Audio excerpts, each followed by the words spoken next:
دوستو، فلسطین وہ ارض مقدسہ جسے انبیاء کرام کا مدفن ہونے کا شرف حاصل ہے، جس کے ارد گرد برکت ہی برکت کا نزول ہے، جہاں سے پیغمبر آخر الزماں حضرت محمد صلی اللہ علیہ وسلم روح القدس کے ہمراہ سفر معراج کے لیے روانہ ہوئے، جس دھرتی پر سید الثقلین صلی اللہ علیہ وسلم نے نبیوں کی امامت کرا کے امام الانبیاء کا لقب پایا۔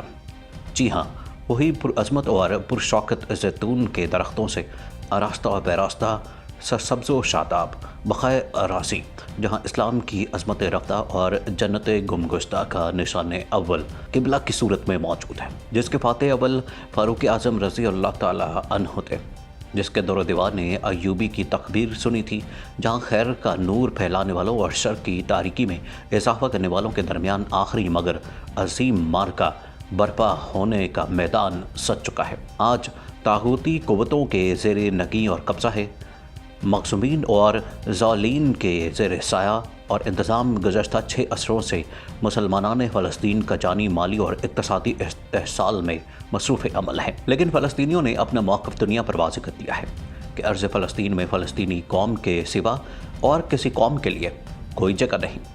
تاریخ اس بات پر گواہ ہے کہ دریائے اردن سے بحر متوسط تک پورا فلسطین صرف فلسطینی قوم کا ہے۔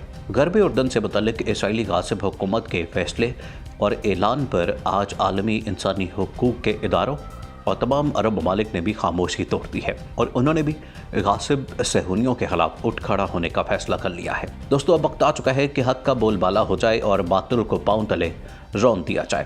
اس ٹاپک کا آغاز کرنے سے پہلے نئے آنے والے دوستوں سے گزارش ہے کہ ہمارے چینل کو سبسکرائب کر لیں۔ دوستو، اسرائیل کی جانب سے مشرقی بیت المقدس پر قبضے کا سالانہ جشن یوم یروشلم منانے پر قبل ہی علاقے میں کشیدگی جاری تھی۔ اسرائیل نے 1967 میں جنگ کے ذریعے مشرقی بیت المقدس اور اولڈ سٹی پر قبضہ کر لیا تھا، جو یہودیوں اور مسیحیوں کے لیے مقدس مقامات ہیں۔ ماہ رمضان میں اسلام کا تیسرا مقدس ترین مقام مسجد اقصی تشدد کا مرکز بنا ہوا ہے۔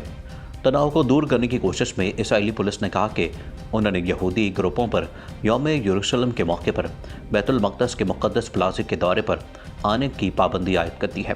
اس کے علاوہ اسرائیلی پولیس کی جانب سے یوم یروشلم پر منعقد ہونے والے مارچ کا معین راستہ بھی تبدیل کر دیا جائے گا، جس میں ہزاروں یہودی نوجوان پرچم لہراتے ہوئے اولڈ سٹی کے دمشق گیٹ اور مسلم کوارٹر سے گزرتے ہیں۔ سوشل میڈیا پر پبلش ہونے والی براہ راست ویڈیو میں یہ دکھایا گیا کہ فلسطینی اور اسرائیلی پولیس کے درمیان جھڑپیں ہوئیں اور اسرائیلی پولیس نے نہتے فلسطینیوں پر اسٹین گرنیڈ استعمال کیے۔ دوستو، یہ جھڑپیں گزشتہ اوقات کی طرح پرتشدد واقعات کے مقابلے میں کم تھی۔ ستم ظریفی تو یہ ہے کہ اسرائیلی پولیس کی جانب سے قائم کرنے کے نام پر ہزاروں اسرائیلی افسران کو یروشلم کی گلیوں اور چھتوں پر تعینات کیا گیا ہے۔ مشرقی بیت المقدس میں شیخ جارح کے پڑوس سے متعدد فلسطینی خاندانوں کو منصوبہ بندی کے تحت بے دخل کیے جانے پر بھی جاری کشیدگی میں مزید اضافہ ہوا۔ خیال ہے کہ اسرائیلی سپریم کورٹ میں طویل عرصے سے جاری بے دخلی کے معاملے پر سماعت ہوئی تھی، جس میں ٹرائل کورٹ نے یہودی آباد کاروں کے حق میں فیصلہ سنایا تھا۔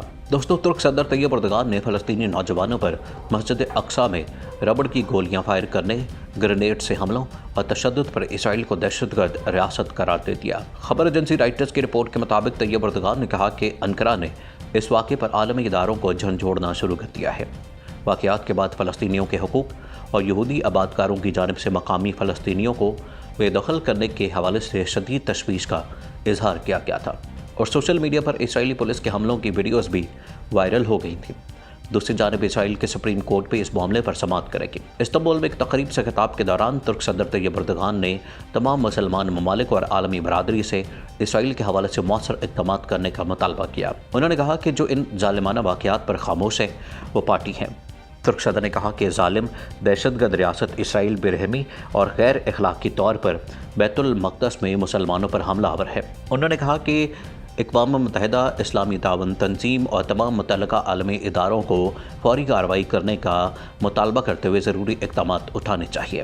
فلسطینیوں پر اسرائیل کے فورسز کے مظالم کے خلاف ترکی کے دیگر عہدیداروں اور اپوزیشن نے بھی فوری طور پر مذمتی بیانات جاری کیے تھے۔